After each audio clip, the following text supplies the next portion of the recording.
what just happened?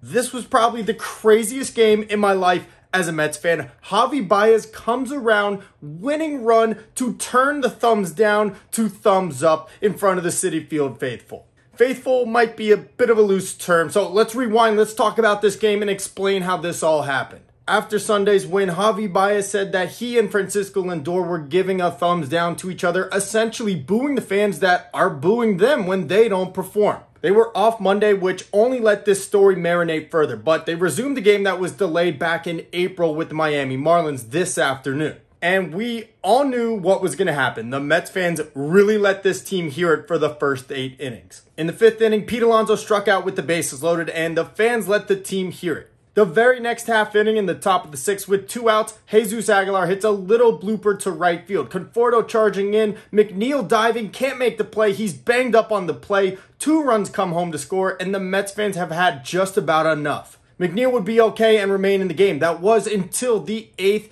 inning when Javy Baez came to pinch hit. Baez got some boos and a lot of fans put their thumbs down for him. But then on a 2-2 count, Baez gets hit in the leg and takes first base, putting men on first and second for Michael Conforto. Conforto, having a tough season on 2-2, pops out to first baseman Jesus Aguilar. The next batter, Jonathan Villar, would ground out, and the Mets would enter the 9th inning trailing 5-1. Mets catcher Chance Sisco would get a 1-out walk, bringing up Brandon Nimmo with his black eye, and he hits a 2-run homer to right field to make it 5-3. But there's still 1 out in the 9th. It's 5-3, and this team has looked lifeless all day despite the scrutiny that they faced over the last 48 hours. Francisco Lindor comes up looking to redeem himself after another brutal day, hits one in the right center field, but it's tracked down for the 2nd out of the 9th. Down to their last out, Dom Smith comes up, pokes one to the left side. It's smothered by the 3rd baseman, but he has no chance. It goes down as an infield single for him. With Pete Alonso down to the Mets' last strike, Pete Alonso ropes a double down the left field line. Dom Smith stops at 3rd, putting runners at 2nd and 3rd for who else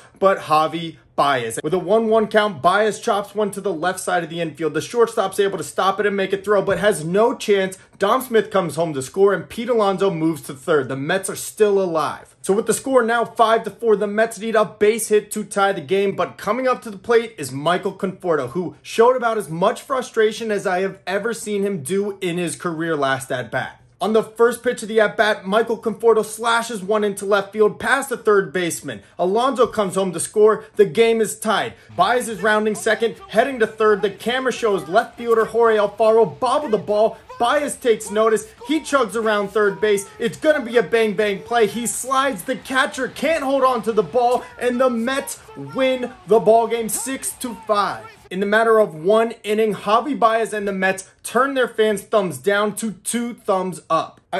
Even just talking about this game has got me sweating over here. This is insane. I had instant goosebumps when this happened. Just talking about the matter, I don't love that Javy Baez and Lindor openly admitted that they were basically booing fans with their thumb down gesture. That being said, all I care about is this team winning, and they did it today in miraculous fashion with Javy Baez right in the center of it all. This is El Mago. This is what El Mago does. Aggressive base running that gets the whole team hyped, forcing errors. He sees the left fielder bobble the ball in left field, takes the turn at 3rd, slides head first, safe into home plate, forcing the issue, and the Mets get a much-needed victory and hopefully have wiped away this story. So, Mets fans, what do you guys think after this game? How do you feel about Javy Baez and the whole thumbs down situation? Have you forgiven him? Are you still mad? Or are you just waiting to see what results come next? And with the Mets now 6.5 games back in the NL East, do you think they have a chance to make a run for the division? Or are they still cooked? Let me know in the comment section below. If you guys are new, be sure to subscribe and give this video a thumbs up if you're a huge New York Mets fan. And stay tuned for more Major League Baseball content.